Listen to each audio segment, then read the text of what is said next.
What kind of drone do you guys think this is? Well, it has the zoom, so probably like an M30T or M350. No, it does. The UI is different. Yeah, DJI for sure. I think this is the M3T. Could be the M30T though. Today we're going to take a look at some real-world use cases where a drone is used to help find a missing person or an animal. So let's jump into it. Good morning, George. It was a frantic search for a 10-year-old girl, but thanks to the help of that drone, that little girl is safe back home this morning with her family.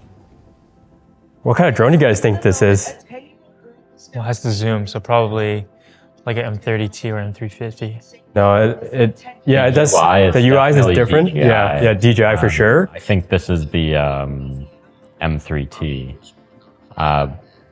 Could be the M30T though.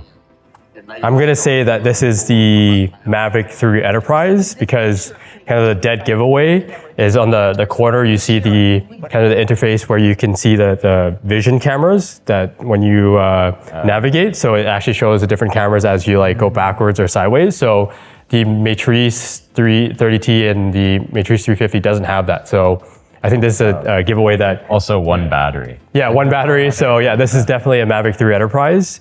A drone operator, Josh Klober in Arkansas, heard about the massive search and raced in to help, bringing in his drone equipped with a interesting setup. So it's interesting that a drone company had to step in, right? Like, why doesn't policing agencies have this a part of their toolkit? Like that's could be a resource issue. Like we see larger departments where if budgeting is an issue, they outsource that, and if it's a volunteer work, they usually rely on volunteer resources to help out.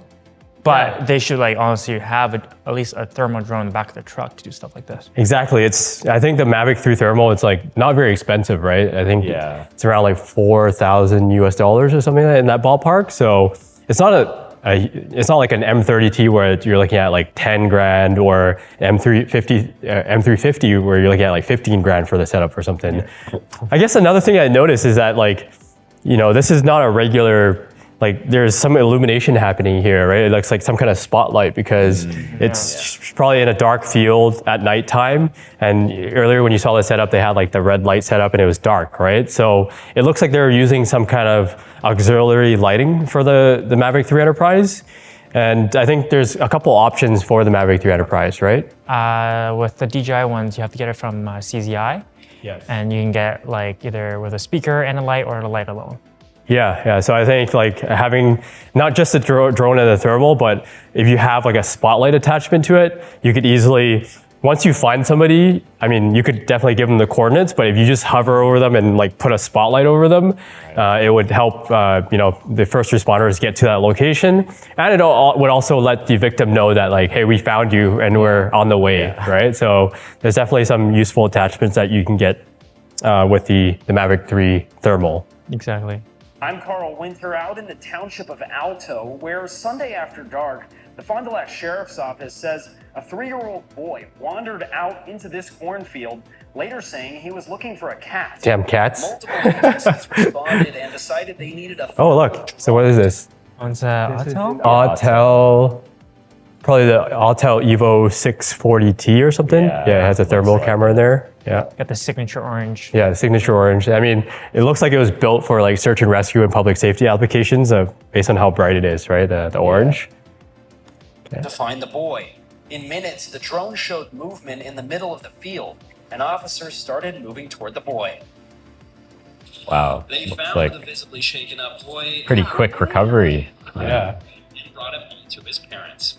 The sheriff's office says without the drone, the search could have taken hours. Holy cow, that is vast, right? Yeah. And then they said it was 100 acres. How long would that take you to, even a mapping mission with a drone, that would take a decent time. 100 acres is a very large area. And I think everybody's been in a corn maze before, and you just know how tall these corn trees are. Yeah. So for a 3-year-old to be in that would have been very tricky to find them. The other option to this is that they have a crew of people and comb through the field.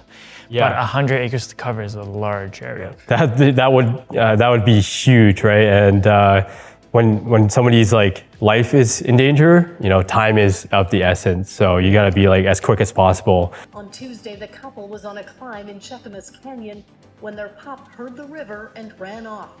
Brian Messer saw Maverick in the water before he disappeared downriver.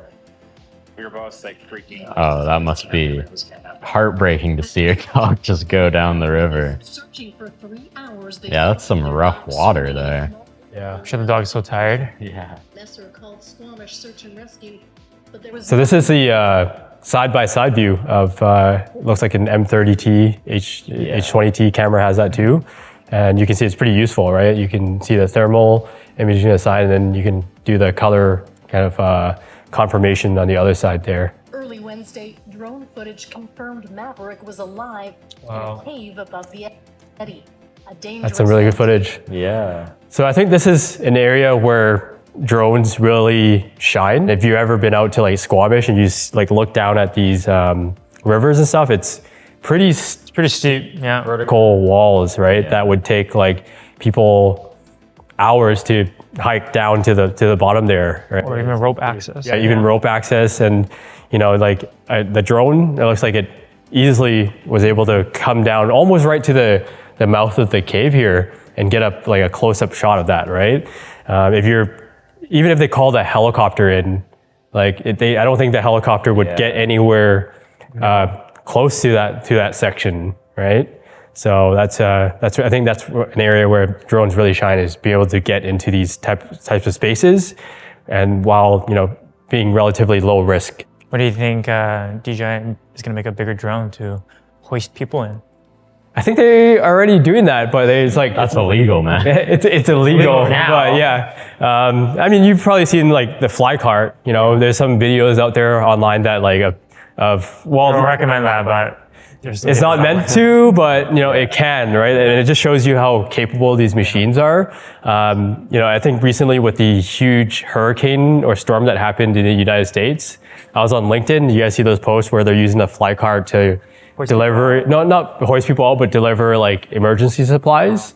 So that was another great use case. But I'd say probably in the next like 5 years, there will be a drone that they'll probably attach like a long line to it and they'll hoist you straight out of there, right? That would be like that would be so cool. the next kind of level of kind of search and rescue applications with drones. I mean, in these videos, we've really seen how useful these thermal drones can be in search and rescue applications. And I think every search and rescue team should have a thermal drone, but what do you guys think? Like, why don't we see more of this on the news? Why aren't thermal drones being used more in situations like this where there's someone missing, can't find them? And That's a good question. I mean, not only search and rescue organizations, but I think it should be a part of like a policing toolkit, right? Yeah.